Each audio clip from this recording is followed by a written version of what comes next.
Vadiwa vatariri, tinokugamuchirai kuchirongwa Pashoko naBridget, apo tinokurukura nyaya dzakasiyana-siyana dziri maringe nechikristu, tichikocherwa neveGilma Gardens, tiri kuno kumarondera. Zita semazuva ose wamunoziva, ndinonzi Bridget Sevanda. Nhasi handisi ndega, ndina mufundisi Goredema, tinokugamuchirai kuchirongwa Mazvita. Uye zvekare nhasi tatsikwa naBishop Mabeka, tinokugamuchirai kuchirongwa. Tinotenda. Aiwa, tinotenda. Svondo rapfuura takakurukura nezvenyaya kumbuti anonzi mukristu munhu akaita sei. Nhasi tiri kupfuura mberi nenyaya yedu tichikurukura kuti tichinyatsodzika-dzika muchikristu. Tosanyanya kubhabhatidzwa. Chii chinonzi kubhabhatidzwa? Vamwe vanoti kuombekwa, vamwe nechirungu vanoti being baptized. Toda kunzwisisa kuti chii chinombonzi kubhabhatidzwa. Ndonyaya tinayo nhasi mudariro apo titange tichikurukura tichidzeya nezvayo. Mubvunzo wangu wekutanga, mufundisi Goredema, chii chinombonzi rubhabhatidzo kana kubhabhatidzwa? Vamwe vanoti kuombekwa. Mazvita nemubvunzo wakanaka. Regai titore izwi rekuti kubhabhatidza kana kuti bhabhatidzo. Izwi iri harisi muchishona chedu uye harisi rechirungu chedu zvekare. Izwi iri izwi rinototorwa kubva kuchiGiriki paizwi rekuti baptizo. Baptizo tozoenda kuchirungu tomva tanoti baptism, tomva tazouya kuchishona tonoti baptize, kuchishona tomva tanoti bhabhatidzo. Zvoreva kuti kuchiGiriki koko pavaiti pairehwa baptizo vairevei? Isusu kuchikristu tinenge taakureva kuti munhu akubva kunyika achiuya kuzoita mukristu, asi ukada kunozvitarira zvichibva kuchiGiriki zvakanga zvisingareve kudaro. Baptizo kubva kuchiGiriki kwaive kunyika, kazhinji nhumbi kana kuti machira achida kuchinjwa ruvara, kwatinoti kudhaya kuya. PachiGiriki vaiti inonzi baptism, vaiti baptizo pachiGiriki. Zvoreva kuti jira renyu zvarakaitwa izvi tinogona kuti rakabhabhatidzwa kuti rigone kuve neruvara rwaruinarwo irworuro. Saka pachiGiriki ndo zvazvaireva. Kwaireva kunyika, vachinyika mudhai yavanenge vachinyika vachichinja ruvara rwechinhu chavanenge vachida kuchinja ruvara rwacho vachichiendesa kune rumwe ruvara. Ndo pachiGiriki. Ndiwedzere ipapo. Vachidaro vachitsanangura mutsananguro wavaitawo, ndotenda kuti tiri kuona mhinduro yokuti kubhabhatidza chii. Tiri kubvisa munhu muupenyu hwaanga ainawo kare hwokusaziva Mwari. Patinomubhabhatidza tiri kuti waakupinda muupenyu hutsva hwemuna Mwari, watenda kuna Jesu iwe. Saka mufananidzo wekufa nekumuka pamwe chete naKristu Jesu. Wafa unovigwa, womutswa. Saka tiri kuti mufananidzo wokufa ndo chinonzi kubhabhatidza, wokufa nekumuka pamwe chete naKristu Jesu, uchipiwa humwe upenyu hutsva hwauchinzi ruvara urwu. Ndo patiri kutora mufananidzo wacho kuti kana vari chiGiriki richiti bapto kana kuti baptizo, kureva kunyika kana kunyudza uchibuda watora rumwe ruvara. Ndo zvatiri kutarisira kuti uri kubuda imomo wave nehumwe upenyu, wave neimwe hana yakachena yakanaka. Aiwa, ndinotenda. Saka tingati here munhu achinge atendeuka auya kukereke, handiti oti inini handida zvangu kubhabhatidzwa, asi ndicharega nemumwe mutauro vamwe vari kubhabhatidzwa unge uchisiya mabasa awaita akaipa, handiti wakunoita zvakanaka wozonyudzwa mumvura. Mumwe oti awa ini hangu asina zvekunyudzwa mumvura, ndatendeuka ndada kuva mukristu, oti handisa zvekubhabhatidzwa. Saka ndinosungirwa here semukristu ndinofanira kubhabhatidzwa? Mazvita, regai nditi ukaverenga shoko raMwari kubhuku yaMateo, regai ndiverenge shoko raMwari kubhuku yaMateo chapter 28 vhesi ya29. Ndigozotsanangura ndaverenga chapter 28 verse 19. Regai ndiverenge pavhesi ya19. Endai naizvozvo mudzidzise marudzi ose, muvabhabhatidze muzita raBaba neremwanakomana neremweya mutsvene. NdiJesu vari kurayira kuvadzidzi vavo kubhuku yaMateu chapter 28 verse 19. Vari kuti endai munodzidzisa marudzi. Kana mavadzidzisa, kana vachinge vatenda, muvabhabhatidza. Saka imi manje kana kuti pakazoita umumwe anoti ini kubhabhatidzwa handisi kuda, zvoreva kuti wakupesana nezvakarehwa naKristu. Saka kana ukapesana nezvarehwa naKristu hausi muKristu. Saka chiKristu chacho kana kuti kunamata kwacho hakukubatsiri, nekuti uri kupesana nezvaakareva. Kana uri muKristu haufaniri kupesana nezvaakareva, unofanira kuita zvaakareva. Saka izvi tinozviita nekuda kwekuti ndo zvaakareva kuti zvinofanira kuitwa. Saka imi mukaramba, kana kuti pakave noumwe anoti aiwa ini ndatenda, kuba ndasiya, kupomba ndasiya, kuita zvekuti pati kubhabhatidzwa, rega ndinotora vara rechirungu ndoti iyoyo inonzi disobedience. Ngatirangarirei kuti mushoko raMwari tina Mozisi akaburitsa vana veIsraeri munyika yeIjipita, asi Mwari vamuti Mozisi, taura nedombo riburitse mvura vana veIsraeri vanwe. Mozisi ndokutora tsvimbo yaanga ainayo ndokurova dombo. Mwari ndokuti Mozisi, mvura yabuda zvayo, but yawaitai inonzi disobedience, hauna kunditeerera. Nyangwe mvura yabuda zvayo, but kwandanga ndakuti unoenda kuKenani hauchaendi. Saka ininiwo ndinoti anenge aita disobedience kune zvakarehwa neshoko raMwari, kudenga hauendi. Ndiwedzere ipapo. Jesu pachake akabhabhatidzwa, akaenda kuna Johani achibhabhatidza, akati ndibhabhatidze. Johani akatomboda kuramba, akati ndindofanira kubhabhatidzwa ini. Asi Jesu anoti aiwa ndibhabhatidze. Kubva tikaverenga bhuku raMateo chapter 3 pavhesi ya 15 anotaura kuti ngazvive saizvozvo, nokuti zvinofanira kudaro kuti tizadzise kururama kwose. Zvinoreva kuti rubhabhatidzo runozadzisa kururama kwose, kuita zvakanzi naMwari zviitwe. Uye tikaverenga John chapter 3 pavhesi ya5, Jesu anotaura kuna Nikodimasi kuti kana usingabhabhatidzwi nemvura nomweya haungaoni ushe hwaMwari. Zvinoreva kuti kusabhabhatidzwa kupikisana neshoko raMwari. Adiwa vatariri, muri kuzvinzwira, hamunotyi imi kuimba, muri kuiona seko nyaya iri panapa. Kuchinombonzi kubhabhatidzwa chiiko? Imi vari kumba kuti munotsanangura muchiti kudii? Ngatimbotira mafema kukangovana, rambai minesu.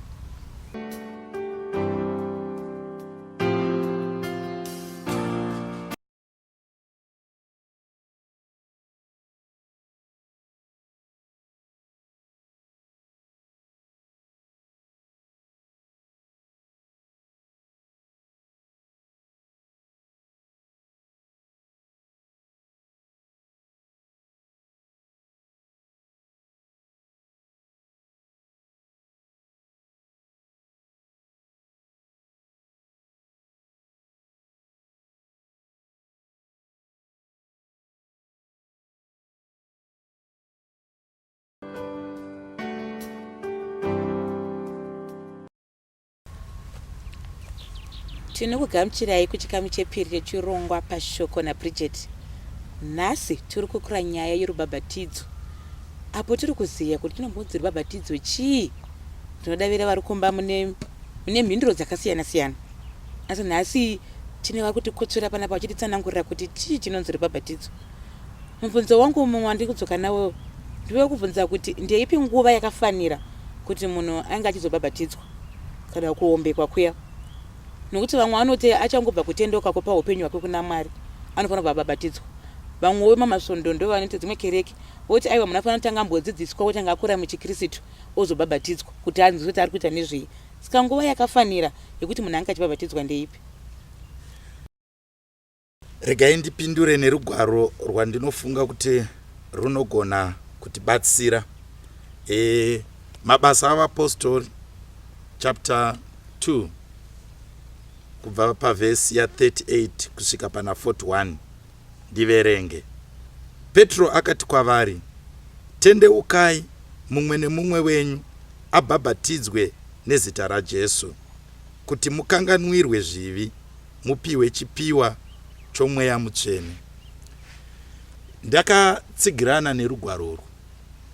Petro ari kuti kana mukaparidzirwa mukatenda, ipapo munogona kutobhabhatidzwa kana mvura yekuti mubhabhatidzwe iripo. Ndichitsigirana nerugwaro. Petro ari kuti tendeukai mubhabhatidzwa muzita raJesu. Saka ini handina nguva yandingati ipapa imi kana musinganamate ndikatokuparidzirai tikatoita mvura pasera apa ndogona kumba ndatokunyikai mangotenda. Saka munhu paangotendera kana mukana uripo wekuti munhu abhabhatidzwe, ini ndinoti ngaabhabhatidzwe. Bishop. Bridget, indinoti munhu akatendeuka, akaparidzirwa, akatenda kuna Jesu, akagamuchira Jesu muupenyu hwake, iyeye munhu ave nekodzero yekubhabhatidzwa. Shoko raMwari ndozvarinotaura sepaverengwa kuti tendeukai mukanganirwe zvivi zvenyu mubhabhatidzwe. Tikaverenga zvekuna mabasa iyoyo bhuku rimwe chete iroro, asi toverenga pachapter 8 toverenga vhesi ya 37 ne38 inoti iyo, Filipo akati, kana uchitenda nomwoyo wako wose zvingaitwa. Akapindura akati, ndinotenda kuti Jesu ndiye mwanakomana waMwari. Vhesi 38 akarayira kuti ngoro imire. Vakaburukira vose mumvura, iye Filipo nomuranda akamubhabhatidza. Zvinoreva kuti Filipo akapa chiga chokuti kana uchitenda nemwoyo wako wose. Zvinoreva kuti kana munhu atenda ngaabhabhatidzwe. Hatimiriri kuti ngapatange paita mhomho yevanhu tigozonobhabhatidza, kana kuti tombotanga tamudzidzisa kusvikira kuda papera mwedzi miviri tichimudzidzisa. Musi unotendeuka munhu, nokuti tinoona Filipo achiparadzira munhu ipapo achitenda, vachibva vatodzika mungoro ndokupinda mumvura achimubhabhatidza. Saka rubhabhatidzo ngaruitwe kumunhu atenda, ipapo angotenda. Fundisi, munhu kana atenda ngatiregei kumirira. Mazuva ano kuda nokuti vanhu vari kushandisa maswimming pool nenzvimbo dzinobhadharwa, kuti vanenge vachiti tinganobhadhariri munhu umwe chete kubhabhatidza. Asi kana pane rwizi rwemahara pedyo, munhu ngaabhabhatidzwe musi iwoyo, nokuti kana asina kubhabhatidzwa bhaibheri rati haangaoni ushe hwaMwari. Saka apa tiri kubvumira nedu kuti munhu angakwanisa kuzodzidziswa atopedza kubhabhatidzwa. Hongu. Regai nditi tikaenda kuna Mateo chapter 28 tikabva naye kubva pa16 kusvika ku20, paanozotaura pa19 apa kuti muvabhabhatidze, anoti muvadzidzise. Zvoreva kuti chiri kutanga idzidziso, nekumwe kutaura chiri kutanga imharidzo. Uri kudzidzisa munhu kuti Kristu ndiani. Hausi kungobata munhu mustriti woti iwe uya ndikubhabhatidze. Chiri kuda kutanga kuitwa kudzidzisa munhu kuti unofanira kugamuchira Kristu. Zvakanakirei kugamuchira Kristu? Nokumwe kutaura kuparidza, kana kuti kudzidzisa munhu kuti zvakanakirei kugamuchira Kristu, zvakanakirei kunamata Mwari. Saka chinotanga munhu asati abhabhatidzwa kudzidziswa.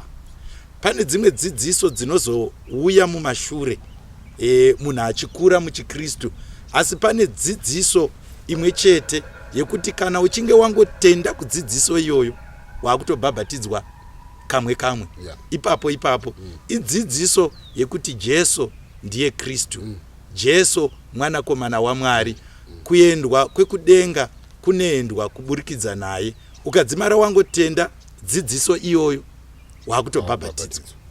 Tichipfuurira mberi, pamwe kudzimba ungangova nemubvunzo kuti nzira yakakodzera chaiyo kuzonzi munhu ari kubhabhatidzwa nayo ndeyipi? Yekunyudzwa mumvura here, kana kuti vamwe vanongodira pamhanza kuti mvura achanisa kapu kuva kuti ndabhabhatidzwa? Vamwe ndivo vanozora mafuta ati achipiyaniso pamhanza wokuti ndabhabhatidzwa. Mumwe ndiye anongonzisa musoro ongonzwa kungodirwa mvura tushoma wokuti ndadobhabhatidzwa. Saka nzira chaiyo yakakodzera yakatorwa yekunzi inofanira kuteedzwa yekubhabhatidzwa yacho ndeyipi? Regai nditange nepandamboverengesa. Taverenga kuna mabasa avapostori patiratidza kuti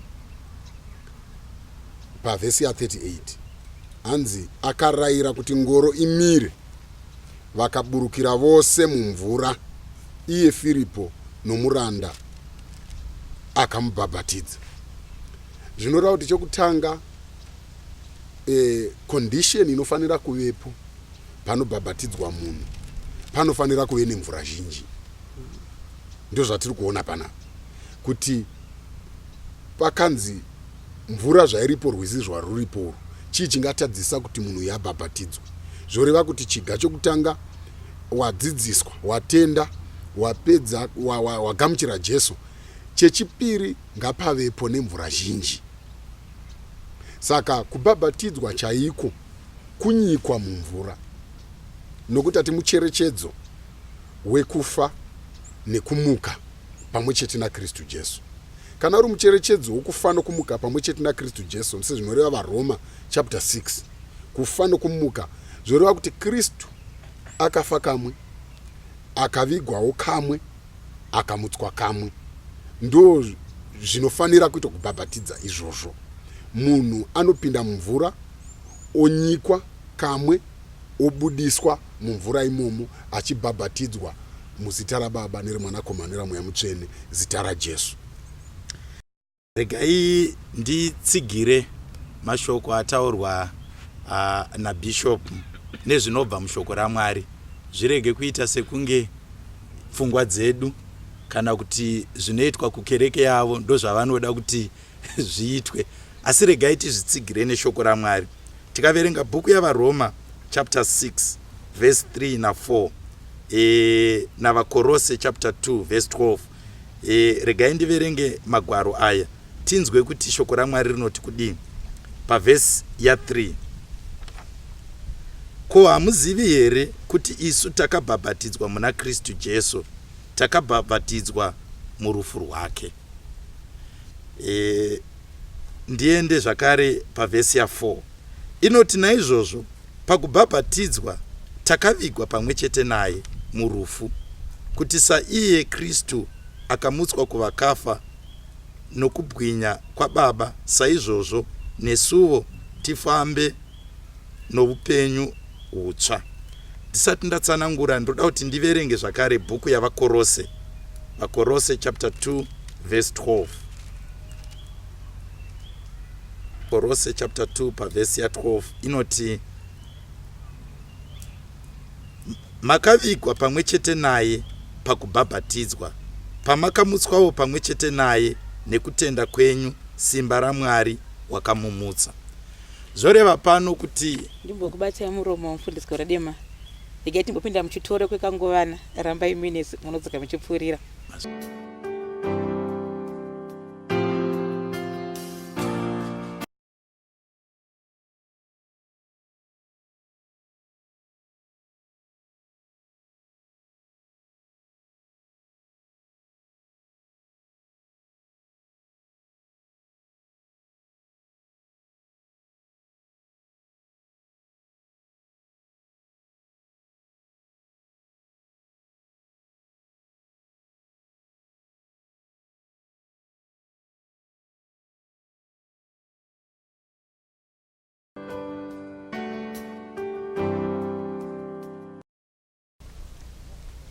Tichipfuurira mberi nechirongwa chedu Pashoko naBridget, tapinda muchikamu che3 chinova chikamu chekupedzisira chehurukuro yedu yezuva ranhasi, apo tiri kukukura nyaya yerubhabhatidzo, kuombekwa. vamwe vanoti nechirongo baptism. Mufundisi namba kubatai muromo, mungapfuurire mberi netsanangura yamamuda kutsanangura. Zvinoteedzwa pakubhabhatidzwa sezvandambotaura kubva pakutanga uye ndichitsigira magwaro andaverengesa. Kubhabhatidza mucherechedzo wekufa. Kana munhu afa anovigwa, saka mucherechedzo wekufa nekumuka. Kana tichiti mucherechedzo wekufa nekuvigwa nekumuka, kana munhu achivigwa anovigwa pasi pevhu, zvoreva kuti munhu anoiswa, tinotochera yatinoti 650, tinotochera gomba. Tachera gomba toisa munhu, hazvinei kuti ari mubhokisi kana kuti asiri mubhokisi, tovhara wese nevhu toti wamuka. Kana amuka ikoko mucherechedzo zvakare werubhabhatidzo kuti munhu akanyikwa mumvura wese paanonomuka anomuka amunhu mutsva. Vagaratiya chapter 3 verse ya 27 inoti unomuka wafuka Kristu. Asi umwe anogona kuita mubvunzo wekuti aiwa ndekuno kuAfrica kwamuri kuchera guva, iye Jesu paakafa haana kuchererwa guva asi wakapinzwa mubako. Unogona kuita mubvunzo ini ndobva ndati ichokwadi kuti guva raJesu rakanga riri rebako, idombo rakanga ravezwa, ndomva anopinzwa wese mubako iroro.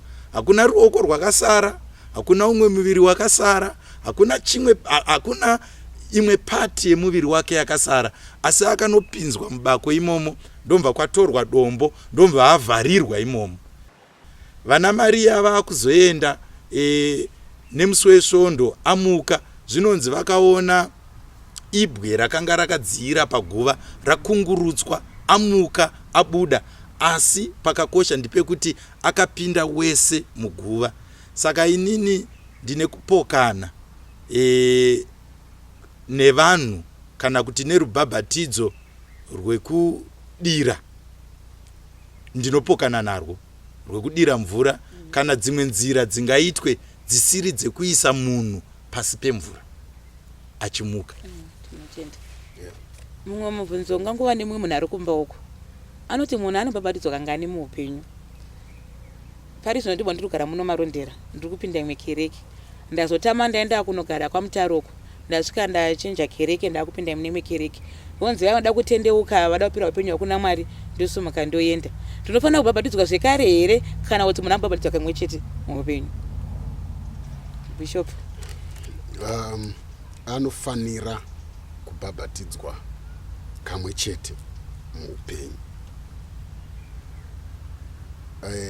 Kubva mune imwe chechi uchipinda mune imwe chechi hakukupi mvumo yokuti uendezve kunobhabhatidzwa. Kunyange wanga wambodzokera sure, ina handifungi kuti unofanira kuti pose paunokanganisa nepaunotadza unofanira zvekunopinda mumvura. Chaunofanira kuita kureurura kutadza kwako, Mwari wokuregerera. Wakatoberekwa patsva muna Mwari. Zvakafanana nemwana mumba, ndikazvarwa mumba ino ndikazokanganisa ndatozvarwa, hazvirevi ndofanira zvokudzokera mudumbu ramai kuti ndichene, asi ndinofanira kuti mai ndiregererei kana baba ndiregererei. Handirambi ndichidzokerazve kunobhabhatidzwa. Chinozoita kuti munhu abhabhatidzwe kechipiri neumwe mufundisi inyaya yokuti pamwe mufundisi uyu, sekutaura kuti kurikuita shoko raMwari pano, aona kuti mabhabhatidzirwo awakaitwa haasi kuenderana neshoko raMwari. Newewo waratidzwa ukagutsikana kuti izvi zvandakaitwa izvo zvisizvo izvi, zviri nani ndibhabhatidzwe zviri mushoko raMwari. Zvinoreva kuti hauna kubhabhatidzwa kechipiri, asi kuti watobhabhatidzwa kekutanga, nokuti zviya zvawanga wakaitwa kwakuri kugeza, kwakusiri kubhabhatidzwa. Wakangonogeza kana wakaswima, hauna kubhabhatidzwa, nokuti chinonzi kubhabhatidzwa kuzviita nenzira yeshoko raMwari. Saka munhu anofanira kubhabhatidzwa kamwe muupenyu hwake. Mumwe muimba akazoti unenge usina kubhabhatidzwa asi unenge wabhabhadzirwa. Rega nditi ndinoda kunotsigira mashoko ataurwa naBishop uye ndichizoverengesa rumwe rugwaro ruri kubhuku yavaEfeso. Asi rega ndimboti ndichidzokera uye nekutsigira magwaro atambobva nawo kumashure. Iye munhu Jesu kana tichiti mucherechedzo wekufa nekumuka muna Kristu. Jesu akafa kamwe chete, akamuka kamwe chete, haana kuzofazve, haana kuzomukazve. Kumuka kwaakaita ndo kumuka kwaakatomva aita nanhasi mupenyu akamuka. Uye paakangofa akangofa kamwe chete.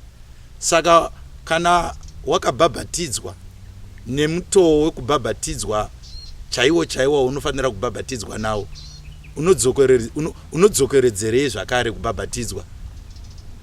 Zvoreva kuti uchangoramba uchingofa, asi Kristu haana kufa kazhinji, Kristu haana kumuka kazhinji. Regai ndiverenge shoko raMwari kubhuku yavaEfeso chapter 4 verse 5. Ishe mumwe nokutenda kumwe nerubhabhatidzo rumwe. Ndo zvandiri kuedza kutaura pano, kuti tina Jesu umwe chete, tine kutenda kumwe chete, uye tine rubhabhatidzo rumwe chete. Dambudziko raita kuti vanhu vazoda kubhabhatidza inyaya yekuti makereke kana kuti madenomination awanda, asi kuwanda kwemadenomination hakuziriko kuwanda kwechechi. Chechi yaJesu imwe chete, chechi yaJesu imwe chete. Kuwanda kwemadenomination hakuna basa, asi chechi yaJesu imwe chete.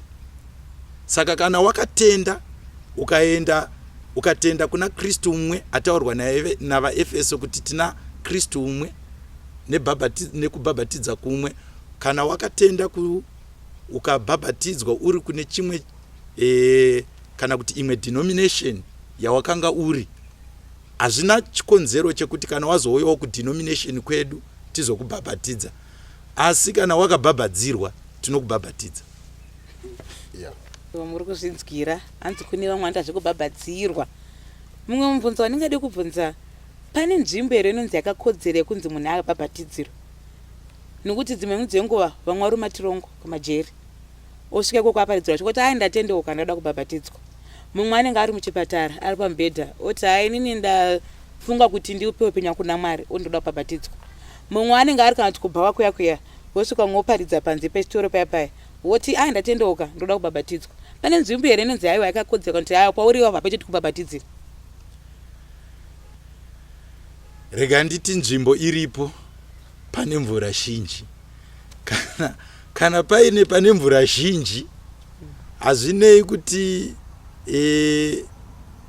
mudhishi here. Dhishi iroro kana richikwana kuti anobhabhatidza neari kubhabhatidzwa vapinde vese, ari kubhabhatidzwa agonyudzwa wese mumvura, ini ndinoti hazvina chakaipa. Hazvina mhosva kuti mutsime here, murwizi here, kana pachingokwana bedzi kuti ari kubhabhatidza agone kupinda naye. Nekuti ukada kutarira Johani achibhabhatidza akanga ari mumvura achibhabhatidza, nevese vakabhabhatidza vaitonopinda mvura. Nerugwaro rwamboverengeswa naBishop Filipi akatopinda mumvura nemuranda waKandasi akamunyudza mumvura akamubhabhatidza. Saka ndinoti pano pane mvura zhinji yekuti munhu anokwanisa kunyikwa wese, ndo nzvimbo yakakodzera kuti munhu abhabhatidzwe. Aiwa, tinotenda nguva yedu ndo yadyana, chiringazuva chedu chasvuka chikakwata. Pari zvino tombogumira pano tozopfuura nacho chirongwa chekubhabhatidzwa svondo rinotevera. Aiwa, changa chiri chirongwa Pashoko naBridget. Zeta ndinonzi Bridget Sevanda, tichikotsverwa neweGilma Gardens, tiri muno mumarondera. Chisarai tosangana zvakare svondo rinouya.